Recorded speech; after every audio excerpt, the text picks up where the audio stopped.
vous rappelle que si vous êtes victime d'une injustice, vous vivez une guerre de voisins, un conflit familial, 0826 107 109. Vous choisissez la rubrique sans aucun doute, vous laissez votre témoignage et votre numéro de téléphone afin que l'on puisse vous rappeler, mener une enquête et vous aider. Car chaque vendredi soir, sans aucun doute, aide les téléspectateurs qui ont des problèmes. Je rappelle également que ce n'est pas un appel surtaxé. Nous allons maintenant donner la parole à une téléspectatrice qui vit un cauchemar car quelqu'un porte le même nom qu'elle et vous allez voir les problèmes que ça lui pose. Accueillons maintenant sur ce plateau Véronique. Véronique Carlu a 38 ans. Son existence est perturbée parce qu'une autre femme porte les mêmes noms et prénoms. Mais le plus incroyable, cet homonyme est né le même jour, le même mois, la même année, dans la même ville que Véronique. Véronique est avec nous ce soir sur le plateau de Sans aucun doute. Véronique, bonsoir. Bonsoir. Bienvenue. Merci. Je pense que vous attendez beaucoup également de cette émission. Depuis combien de temps cette histoire dure ? Depuis 1986. Et on ne se rend jamais compte à quel point ça pose des problèmes administratifs d'avoir un homonyme qui en plus peut faire éventuellement des bêtises. Et on va une nouvelle fois se rendre compte que l'administration est bien longue à apposer cette petite signature ou ce petit cachet qui transformerait tout en un coup de baguette magique. Vous allez mieux comprendre maintenant grâce à ce reportage. Il est signé Christelle Larbanex. Pourquoi les institutions n'arrivent-elles pas à faire la dissociation entre cette personne qui n'a pas les mêmes prénoms que moi et moi? Depuis 18 ans, Véronique se bat avec les administrations pour prouver son identité.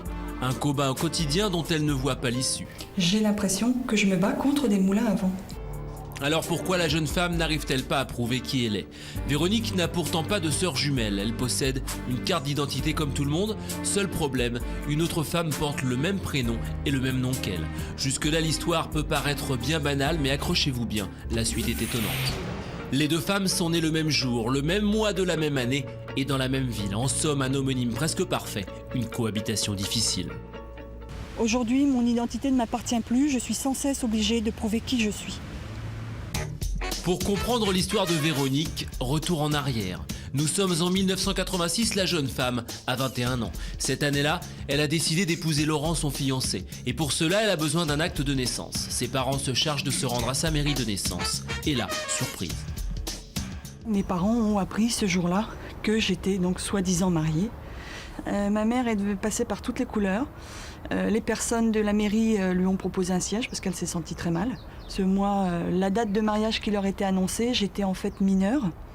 La date qui leur avait été annoncée, j'avais 17 ans. J'ai cru à une mauvaise blague. Franchement, je me suis dit, c'est pas possible. Véronique et ses parents sont sous le choc. Laurent, lui, prend les choses différemment. Connaissant ma fiancée depuis de nombreuses années, je me suis dit, c'est pas possible. En attendant de savoir d'où vient le problème, le mariage du couple est reporté. Si Véronique est sûre de ne s'être jamais mariée, le doute s'installe au sein de son entourage. Quand les personnes ne vous croient pas et qu'il faut vous justifier avec les moyens que vous avez, c'est très difficile. Je crois que ma mère, au début, ne me croyait pas systématiquement. C'était pas le fait qu'elle pensait que ce soit un mensonge. Elle avait un doute, c'était un doute. Quelques jours plus tard, le mystère est enfin levé. La mairie se rend compte de son erreur et prévient aussitôt la jeune femme. Ce n'est pas elle qui s'est mariée, mais une autre jeune femme qui porte le même prénom et le même nom qu'elle. Bref, un homonyme. Plus étonnant encore, les deux Véroniques sont nées le même jour, le même mois de la même année et dans la même ville. C'est à peine croyable. Lorsque j'ai appris l'homonymie, j'ai mal réagi. J'ai rencontré mon père et je lui ai demandé s'il avait su à quel endroit était née l'autre personne, parce que j'ai eu peur qu'il y ait une interversion dans les berceaux et qu'on n'ait pas pris la bonne Véronique. Les propos rassurants de ses parents dissipent les derniers doutes de la jeune femme. Après rectification de l'erreur sur l'acte de naissance, Véronique peut enfin reprendre le cours de sa vie et épouser Laurent. Je me suis dit, c'est fini, j'aurai plus de problème avec l'homonyme, puisqu'en plus on va me connaître sous mon nom de femme. Donc j'aurai plus à me justifier. Mais Véronique se trompe, les problèmes sont loin d'être terminés. Son homonyme est toujours là, tapis dans l'ombre, et c'est son banquier qui va lui annoncer la nouvelle de son retour. Et il m'a dit, vous êtes fiché Banque de France. Vous ne pouvez pas obtenir satisfaction par rapport à ce que vous demandez. Vous avez un fichier, vous avez un casier au niveau de la Banque de France. Je lui ai dit que c'était inadmissible, qu'il avait nos deux salaires, qu'on n'avait jamais eu de soucis financiers. Je crois que je me suis un peu emportée. Je lui ai dit, puisque vous le prenez sur ce ton-là, je vous redonne l'échiquier, la carte bleue. Véronique est médusée, elle n'a jamais eu de problème financier et la voilà interdite bancaire. Elle décide de ne pas en rester là et se rend à la Banque de France pour avoir des explications. Ils m'ont fait une attestation avec mon nom de jeune fille, mon prénom usuel, mes 2 autres prénoms, date de naissance, ville de naissance, en attestant que je n'étais pas concernée concernant le fichier Banque de France, mais qu'ils ne pouvaient pas m'enlever de ce fichier. J'étais obligée d'être fichée puisque j'avais les mêmes coordonnées que l'autre personne. Mais cette attestation ne servira à rien. À chaque fois que Véronique et son mari demandent un prêt auprès d'une banque, il est invariablement refusé. Pourtant, le couple a des revenus réguliers. Mais les problèmes bancaires ne sont pas les seuls à entacher la vie de Véronique et Laurent. Où qu'ils aillent, quoi qu'ils fassent, l'ombre de l'homonyme plane au-dessus de leur tête. J'ai téléphoné à mon centre de sécurité sociale. De là, il m'a été répondu « Madame, nous n'avons plus du tout de dossier chez nous. Vous n'êtes pas enregistrée chez nous. Vous n'avez jamais existé dans nos fichiers. » Et c'est comme ça avec toutes les administrations. Malgré les justificatifs apportés, Véronique est constamment confondue avec son homonyme. Le fait qu'elle soit mariée n'y change rien, c'est toujours son nom de jeune fille qui apparaît en premier sur les fichiers administratifs. Et ça, Véronique ne le supporte plus. Elle pourrait faire aussi des démarches pour bien préciser que nous sommes homonymes et que lorsqu'elle fait des interdictions bancaires, qu'elle prenne conscience que dans sa chute, elle entraîne quelqu'un d'autre qui n'y est pour rien, depuis 15 ans. Nous sommes donc partis à la recherche de la deuxième Véronique, afin de savoir si elle aussi souffre de ce problème d'homonymie. C'est dans un petit village à des centaines de kilomètres du domicile du couple que nous avons retrouvé sa trace. Y a quelqu'un ? Malheureusement, elle est absente. Nous lui laissons un message en espérant un appel. En attendant, Véronique continue à subir les conséquences liées à son homonymie. Je n'accepte plus trop cet état de fait, en effet. Je supporte plus. Je supporte plus. Pour remédier à ce problème, il y a bien une solution. Identifier les 2 jeunes femmes par leur deuxième prénom. Mais jusque-là, aucune administration n'a écouté la jeune femme qui ne sait plus à quel saint se vouer pour obtenir satisfaction. Je crois que en ce moment, j'ai du mal à vivre ça. Je fais subir à toute ma famille. Et maintenant, je veux que ça se résolve rapidement. Voilà Véronique, on marche sur la tête quand on pense qu'on est bientôt en 2004 et qu'on n'est pas capable de régler un problème comme ça. Ce que je voudrais voir avec vous avant d'avancer dans ce dossier, de donner des coups de fil, d'avoir des conseils de nos spécialistes, c'est qu'on comprenne bien, même si ce reportage nous l'a bien expliqué, que c'est un boulet que l'on traîne, que votre vie n'est pas la même que celle de vos concitoyens et concitoyennes. Non, tout à fait. Je suis en permanence obligée de m'identifier au niveau des états civils pour prouver que je suis moi-même, que je ne suis pas l'autre personne. Et il faut absolument que je trouve une fin à cela, parce que c'est vrai que là, en 2003, on approche de 2004 et ça devient un boulet insupportable. Là, je crois que je suis au terme de ce que j'ai pu mener comme démarche. 15 ans, oui, 16 ans. Et là, c'est pénible, ça devient pénible. Est-ce que vous en arrivez parfois à vous dire ça, je ne vais pas l'acheter, ça, on ne va pas le faire, parce que de toute façon, ça va poser des problèmes, on n'y arrivera pas? Parfois, oui, on est obligé de trouver d'autres solutions parce qu'on sait pertinemment qu'on va frapper à une porte close et qu'il va encore falloir se justifier, encore falloir faire des démarches pour prouver mon identité. Et j'existe et je veux qu'on me reconnaisse telle que je suis. Et vous dites que ce qui vous gêne aussi, c'est ce que vous faites subir à votre famille? Tout à fait. Malheureusement, les conséquences de l'homonymie font que c'est un passage pénible à vivre. Indirectement, mon humeur est reportée sur ma famille et j'emmène mes parents aussi dans ça parce que quelque part, je suis dans l'incertitude et je voudrais bien prouver à tout le monde qui je suis et que mes parents sont bien mes parents. Alors, avant de donner la parole à Maître Michel, listons maintenant vos principaux problèmes du moment dus à cette homonymie. Vous êtes fiché au niveau bancaire? Tout à fait, je suis fiché Banque de France depuis plusieurs années, mais là, nous sommes allés récemment près de la Banque de France et il s'avère que je suis fichée avec mon homonyme. Au niveau santé, remboursement, sécurité sociale, ça se passe bien Actuellement, c'est bon, tout est résolu. Donc le gros problème, c'est d'être fiché à la banque. Ah, tout à fait. Parce que là, vous ne pouvez, du coup, où que vous alliez, déjà, pour vous, on se sent un petit peu, vous devez vous sentir un petit peu honteuse, quelque part, de Oui, parce qu'on est obligé de se justifier, on n'a rien à se chaque reprocher. commerçant, hein. Et je suis obligée de m'identifier, ça devient pénible.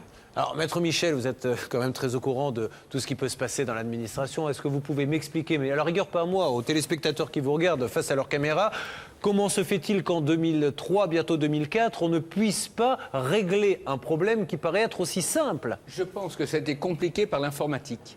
Parce que si le système informatique, la banque de données prévoit un prénom et pas deux, l'informatisation ne prend pas en compte le deuxième prénom. Et donc, avant de parler du problème Banque de France, il y a peut-être une solution concrète, pratique pour madame.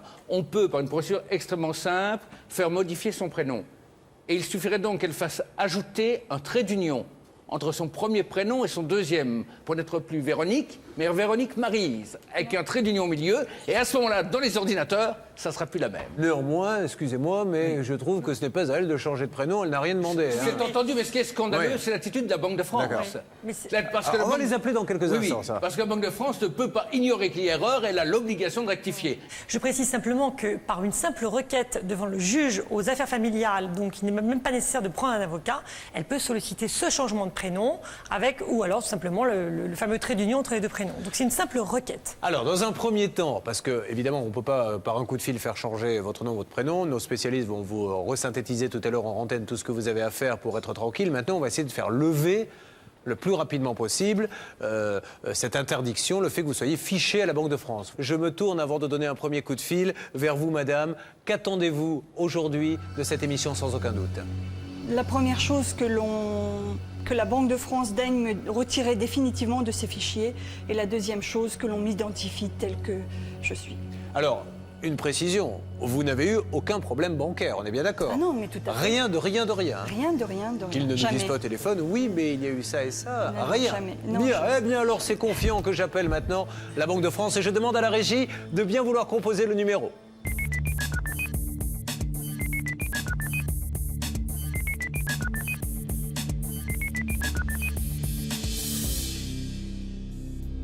Votre correspondant est en ligne. Si l'attente se prolonge, votre appel sera dirigé vers le standard. Allô? Oui, bonjour madame, est-ce que monsieur est là? C'est de la part? Julien Courbet de l'émission Sans aucun doute. Oui, ne quittez pas. Merci. Allô?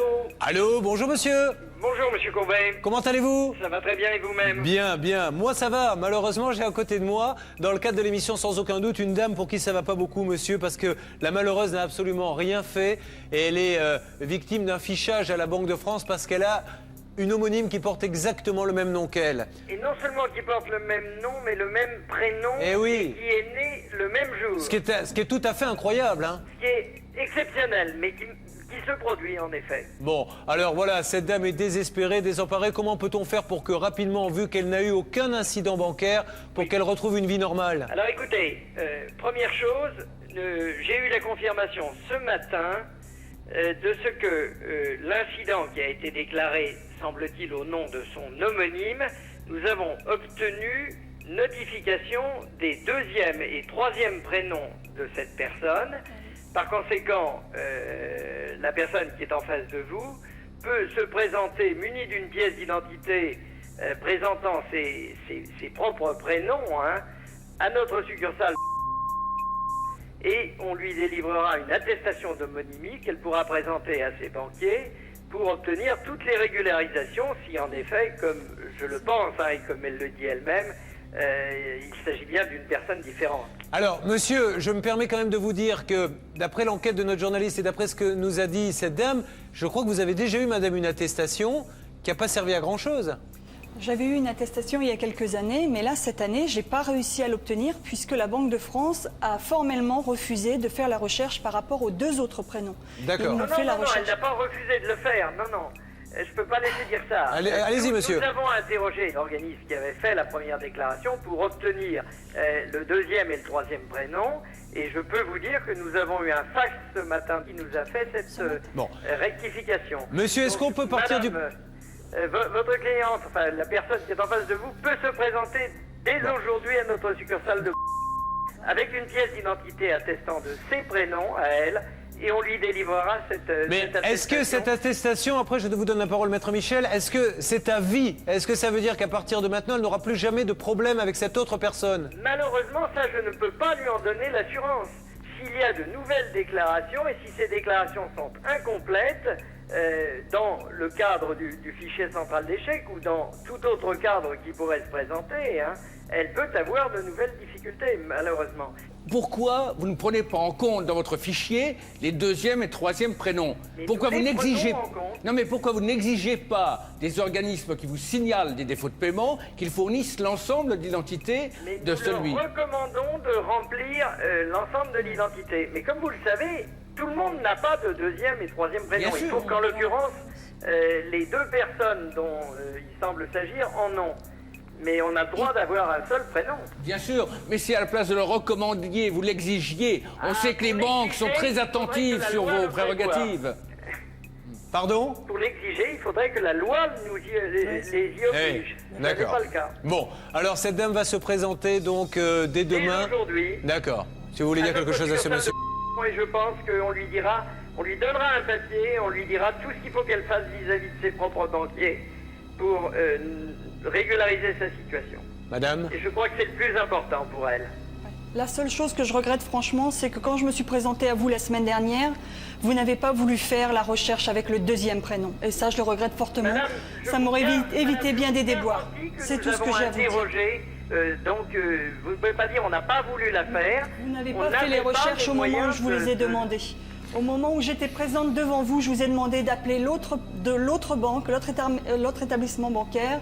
Vous avez formellement refusé de les appeler. Il vous aurait simplement suffi de faire un appel téléphonique de quelques minutes et vous auriez eu l'identité de l'autre personne, ce qui m'aurait totalement dégagé des problèmes que j'ai rencontrés ultérieurement, monsieur. Dès aujourd'hui, si vous allez à notre succursale. Bien. Merci, monsieur. Je vous en prie. Bonne journée. Monsieur Courbet. Au revoir. Voilà, ménageons-le un petit peu, qu'il ne revienne pas sur sa décision par la suite, parce qu'imaginez qu'après ils disent il commence à m'embêter, cela, on ne lui donne pas l'autorisation, mais ce qui ne sera pas le cas, bien évidemment. C'est quand même le trait d'union pour l'avenir. Bon, alors, on va synthétiser tout ça avant de passer à la partie conseil avec Maître Fellono. Déjà, le fichage disparaît si vous vous rendez demain dans cette succursale, on est tranquille de ce côté-là. Maintenant, il faut voir l'avenir. Il ne faut pas que ça se reproduise. Et je crois qu'il a été très clair, ce monsieur. Ça peut se reproduire. Donc, je pense, madame, que vous devez, comme le font d'ailleurs certaines stars, qui changent de nom, de prénom, vous demandez simplement ou un trait d'union ou un changement de prénom et vous serez tranquille une fois pour toutes. Et je pense que ça se passe devant un juge. Oui, c'est une requête au juge d'affaires familiales, comme le disait Sylvie. Ça se fait par simple demande et elle peut même demander une inversion de prénom. Que son premier prénom ne soit pas celui qu'elle a actuellement. Maître Fellono, la partie conseil de l'émission, alors on va pas dire que c'est des cas très rares parce que malheureusement depuis 10 ans que l'on fait cette émission, on en a régulièrement. C'est beaucoup moins rare qu'on ne le pense. Mais dès que je m'aperçois qu'un organisme de crédit me dit « Ah ben non, je ne peux pas vous donner un crédit parce que vous êtes fiché ou quelque chose comme ça », alors que je sais que je ne suis pas fiché parce que je n'ai eu aucun incident, quel est le premier réflexe? Demander justement, penser à l'homonymie et demander que l'organisme bancaire qui fait part de l'incident fasse tout de suite une recherche sur l'existence des deuxième ou troisième prénoms, comme l'a recommandé d'ailleurs ce directeur la succursale d'une Banque de France. Ça, c'est le premier des conseils. Puis le deuxième conseil, c'est évidemment de changer de prénom, de faire les modifications qui permettent de vous démarquer des autres personnes qui portent le même nom que vous. Ça, c'est vrai. Et puis la patience. Et c'est très facile à faire. Bernard Sabat, ce n'est pas votre vrai nom. Votre vrai nom, c'est Brad Pitt. Et vous avez décidé j'ai préféré de vous faire garder appeler Bernard Sabat. et ça se fait rapidement en un mois. En un mois. Et voilà. Je n'ai plus reçu de scénario depuis, il faut savoir. On m'annonce en régie que beaucoup de téléspectateurs ont téléphoné car vous n'avez demandé aucun geste commercial au directeur de la Banque de France. Mais ce sera pour le prochain cas peut-être. Promis. Bien. Madame, vous avez retrouvé le sourire, c'est qu'une étape, mais c'est quand même une étape importante puisque dès demain, normalement, commercialement parlant, comme dit Bernard Sabat, la vie reprend pour vous avec ce papier. Et puis attendez, la loi pense à nous puisque pour les enfants nés postérieurement en 2001, ils pourront adjoindre le nom de leur mère à côté de celui du père, donc ça permettra de se démarquer encore plus facilement. Un petit mot? Je vous remercie. Bon, écoutez, ce fut bref. Mais ça nous satisfait complètement. Et merci à Christelle Larbanex qui a suivi ce dossier pour vous. Je vous souhaite beaucoup de bonheur, vous le méritez. Ça fait 15 ans que vous galérez. Merci à vous.